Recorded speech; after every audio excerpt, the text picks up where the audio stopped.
rescued this creature from under a bed, but he had no idea what it really was.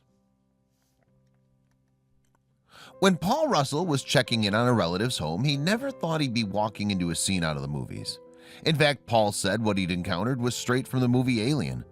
With his heart thumping, he shone the flashlight into the bedroom, illuminating the creature darting out from under the bed. But before he could see what it was, it scuttled down into the cellar with a low growl. At 82 years old, Paul Russell's distant relative had just moved out of his Pittsburgh, Pennsylvania home. The man had been living on his own until a mysterious illness made it impossible for him to take care of himself. To better keep an eye on him, his family moved him to a nursing home that was closer to their place.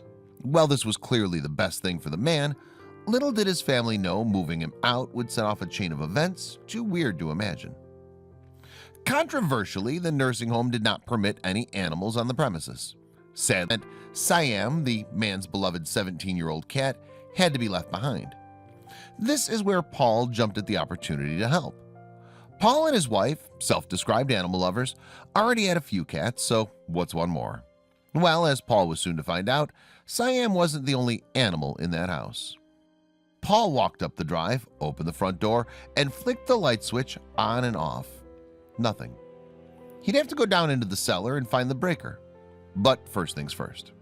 He went back to his car and fetched his emergency flashlight. But when he shone the beam into the hallway, he almost dropped it. The smell hit him first, then the sight in the hallway left Paul reeling. The entire house was stacked from floor to ceiling with trash. Broken furniture, boxes, and newspapers lay in heaps and dishes piled up high on every surface. The windows were blacked out and, stranger still, there were weird markings all over the walls. As Paul moved slowly through the house, he could shake the feeling that he was being watched. He tried to stop thinking about rats, snakes, and worse.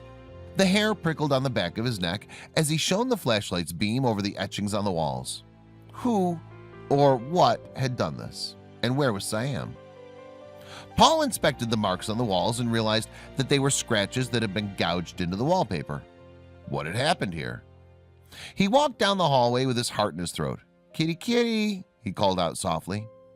A strange feeling came over him, and suddenly all his nerves were screaming at him to run. He had to find Siam as quickly as possible so he could get out of there. Paul walked into the kitchen and located Siam's food bowl. He filled it with the cat food he'd brought with him. But strangely, Siam didn't come running. After calling his name for several minutes, his heart sank. If Siam was hiding, he'd never find him in the dark. There were too many hiding places. He knew he'd have to go down to the cellar and flip the breaker switch. But before he had even reached the darkened stairway, he heard a sound that chilled him to his core. A screech echoed through the house, and Paul froze. Then he heard a thump, but this time the noise came from another room, the bathroom at the end of the hallway. Willing his legs to move, he slowly approached the door, shaking. He pushed the door open with his foot and yanked back the shower curtain. To his relief, there was Siam, camped out in the bathroom tub. The little guy was scared and ravenously hungry. Who knows when he last had a decent meal? Paul began thinking about what he was going to do with Siam. Then he heard another sound coming from the darkness that made his blood run cold. Paul heard a low, scratchy growl echoing from the room across the hall. But if the cat was in here with him, then what was out there making that sound?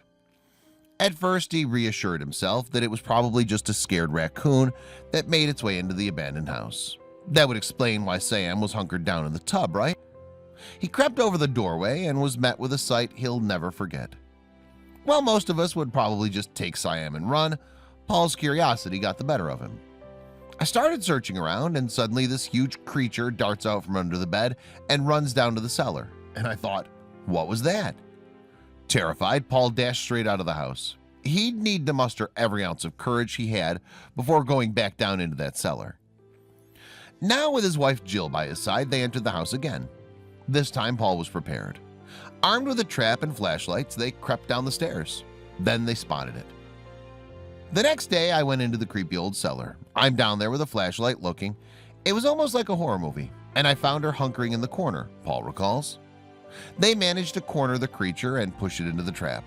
Jill stood back, incredulous. She hadn't believed her husband when he said that the creature looked dusty and appeared to have huge glowing eyes, but now she'd seen it for herself. Just what had they found? They rushed the alien-looking creature to the vet, hoping for some answers. At the vet, Paul and Jill were shaken. What could this animal be? Paul speculated that perhaps it was a wild animal he'd never heard of, or a common animal that looked like nothing he'd ever seen before. The vets had never seen anything like this before either, but they did know what it was. What they were looking at was a cat. But what had caused it to be transformed beyond recognition? After a series of discussions about what the next move should be, the vets eventually came to a decision that the only sensible thing they could do was give the creature anesthesia. The cat, aptly named Heidi due to its affinity for hiding, was also trapped under pounds and pounds of its own matted fur. Sadly, its 82-year-old owner had completely forgotten about Heidi for a very, very long time. Heidi was really overweight, so that makes it harder for cats to groom themselves. And then you see matting happen. Western PA Humane Society Senior Marketing Communications Manager Caitlin Lasky said. But how could they safely remove the cat's dreadlocks? Animal Rescue League Shelter and Wildlife Center vet team was stunned at Heidi's appearance. They hadn't seen anything like that. Caitlin Lasky, Senior Marketing Communications Manager for Western PA Humane Society said, "Even looking online, I had a hard time finding anything similar, so it's definitely a unique case." There really is the only way to rescue a cat in this condition. You have to shave it all off. But the team couldn't afford to make any mistakes.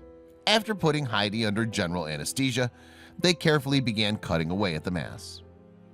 Our medical team shaved off pounds of intertwined fur from her body, and needless to say, this cat is feeling so much better now, read the shelter's Facebook post. The fur had accumulated up to 2 pounds in weight. Lots of fur. It had to be years of matting for it to get that long. In fact, Heidi turned out to be not just the hairiest cat in history, but also one of the fattest. And now Heidi had an even bigger problem. She had no place to call home. Thankfully, after Heidi was discharged from the vet hospital, Paul and his wife decided to take both Heidi and Siam in. Both felines now have a forever home with the Russells, and instant siblings in the couple's 3 other cats and 2 dogs. It'll take more time to see who Heidi really is, but she's slowly adjusting to life without pounds of overgrown fur.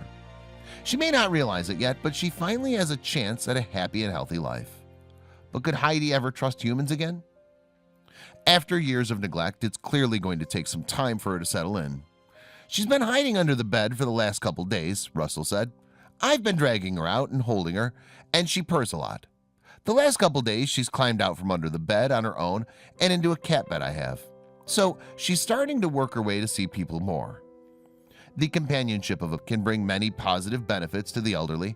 However, owning a pet is a large responsibility, said Dan Rossi, CEO of the Animal Rescue League Shelter and the Western PA Humane Society. And he also has a warning, as well as some simple advice on what to do in this situation.